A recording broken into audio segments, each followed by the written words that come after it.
जनसंख्या दिवस के दिन यूपी में नई जनसंख्या नीति का ऐलान हुआ।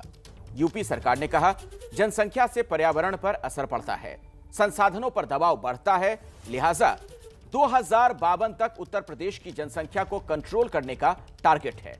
तो हमारी इस रिपोर्ट में आप भी देखेंगे साल 2100 तक भारत की जनसंख्या का क्या हिसाब किताब होगा, तो साथ ही उस सवाल का जवाब भी मिलेगा जिसका जिक्र जनसंख्या को लेकर सालों से हो रहा है। और सवाल यह है, क्या मुसलमानों की आबादी हिंदुओं से ज्यादा हो जाएगी?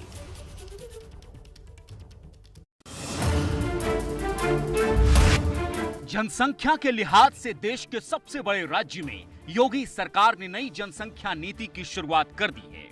विश्व जनसंख्या दिवस के अवसर पर जनसंख्या नीति को लागू करने का कार्य आज प्रदेश सरकार कर रही है। इस मौके पर सीएम योगी ने कहा कि बढ़ती जनसंख्या विकास के रास्ते की सबसे बड़ी बाधा है और इससे गरीबी भी बढ़ती है।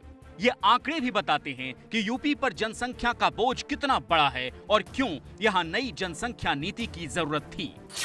हालांकि इस आंकड़े में 2011 की जनगणना के मुताबिक देश और यूपी में अगर प्रजनन दर के आंकड़ों पर गौर करें तो भारत में प्रजनन दर 2.69 था, जबकि उत्तर प्रदेश में 3.15। हालांकि इस आंकड़े में अभी थोड़ी कमी जरूर आई है, पर यूपी में जनसंख्या पर नियंत्रण की जरूरत तो है। लेकिन योगी सरकार के फैसले पर सवाल भी है और सवाल इस ऐलान की टाइमिंग को लेकर है, क्योंकि अगले साल चुनाव है। अब चूंकि यहाँ पे चुनाव आ गया है, अब चुनाव में जनता के असली मुद्दों से ध्यान भटकाने के लिए ये सिर्फ मार्केटिंग इवेंट करते हैं। इनको जनता की समस्या से कोई लेना देना नहीं है। विपक्ष मुस्लिम तुष्टीकरण की राजनीति करने के लिए इस प्रकार के आरोप लगा रहा है, अन्यथा अंदर खाने से पक्ष तो चाहता ही है, विपक्ष भी चाहता है। और हम जो भी काम करते हैं वो देश और प्रदेश के हित में काम करते हैं कि जनसंख्या नीति को लाने के फैसले का प्रदेश में तो स्वागत हो ही रहा है, पूरे देश में स्वागत है। चुनावी बरस में ऐसे फैसलों के पीछे विरोधियों का आरोप साफ है कि ये मुस्लिम लोगों को टारगेट करने के लिए है, पर सीएम योगी इसे हर तबके की बेहतरी के लिए लिया गया फैसला बता रहे हैं। हर तबके को इसके साथ जोड़ना होगा, मां और बच्चे के स्वास्थ्य को इसके साथ जोड़ना पड़ेगा। शासन की योजनाओं का लाभ 2014 के बाद से भारत सरकार ने आदरणीय प्रधानमंत्री जी के मार्गदर्शन में अनेक ऐसी योजनाएं लागू की हैं, जिन योजनाओं को लागू करके हम लोग एक बड़े तबके को इससे लाभान्वित कर सकते हैं। देश में जब जब जनसंख्या पर नियंत्रण की बात चली या कोई फैसला लिया गया, तब तब इसे हिंदू मुसलमान के चश्मे से देखा गया। देखो, रिस्क देने वाला, तरक्की देने वाला वो है। तुम्हारे बस में कुछ नहीं है, मेरे बस में कुछ नहीं है।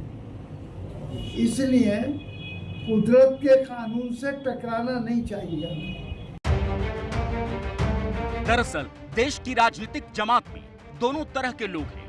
कोई जनसंख्या नियंत्रण की कोशिश को मुस्लिम आबादी पर हमले के तौर पर पेश करता है, तो कोई विस्फोट की कगार पर खड़ी देश की जनसंख्या के लिए मुसलमानों को ही कोसता है। आजादी के बाद से ही ये बहस का मुद्दा है कि आने वाले वक्त में मुसलमानों की आबादी हिंदुओं की आबादी से ज्यादा हो जाएगी। सालों से राजनीतिक नफा नुकसान के लिहाज से फैलाई जा रही इस धारणा पर आंकड़े क्या कहानी पेश करते हैं, आइए जरा इसे समझते हैं। सबसे पहले देखिए 2011 जनगणना में देश में हिंदू और मुसलमानों की संख्या कितनी थी। हिंदुओं की आबादी 96 करोड़ 62 लाख थी, मुसलमान 17 करोड़ 22 लाख।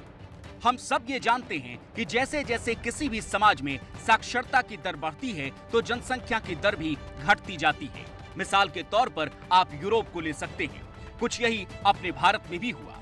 आजादी के बाद से हर 10 सालों में की गई जनगणना में हमारी जनसंख्या दर में कमी आई है, चाहे वो हिंदू हो या मुसलमान। अगर 1991 से आंकड़ों पर गौर करें तो हिंदुओं की आबादी 23% बढ़ी, तो मुसलमानों की आबादी में 33% की बढ़ोतरी हुई। लेकिन 2001 की जनगणना पर गौर कीजिए, हिंदुओं की आबादी में बढ़ोतरी 23 से घटकर 20% पर आ गई, मुसलमानों की वृद्धि 33 से 29% पर आ गई। इसी तरह 2011 में हिंदुओं की जनसंख्या 17% बढ़ी तो मुस्लिमों की आबादी में 25% की वृद्धि हुई। अब गौर करने वाली बात ये कि 2001 की जनगणना में हिंदुओं की जनसंख्या वृद्धि दर 3% कम हुई तो मुसलमानों की वृद्धि दर में 4% की कमी आई। 2011 में हिंदुओं की वृद्धि दर 3% कम हुई तो मुसलमानों की वृद्धि दर में 4% की कमी रही। अगर इसी रफ्तार से हिंदू और मुसलमानों की आबादी बढ़ी तो 10 साल बाद मुस्लिमों की जनसंख्या में 4 करोड़ का इजाफा होगा, जबकि हिंदुओं की आबादी 16 करोड़ बढ़ेगी, क्योंकि हिंदू कुल जनसंख्या के करीब 80% के बराबर हैं। अब एक आंकड़ा और देखिए।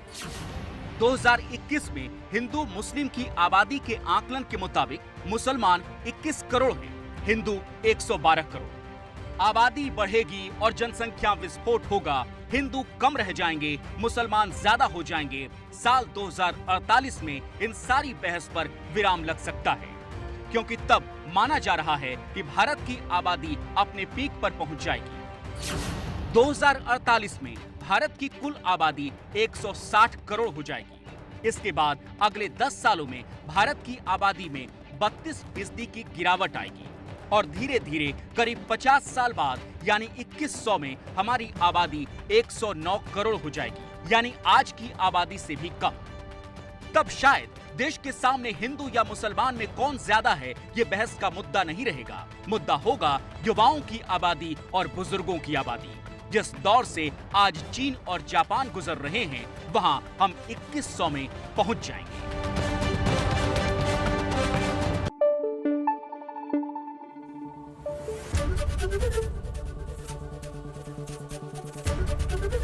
एबीपी न्यूज आपको रखे आगे।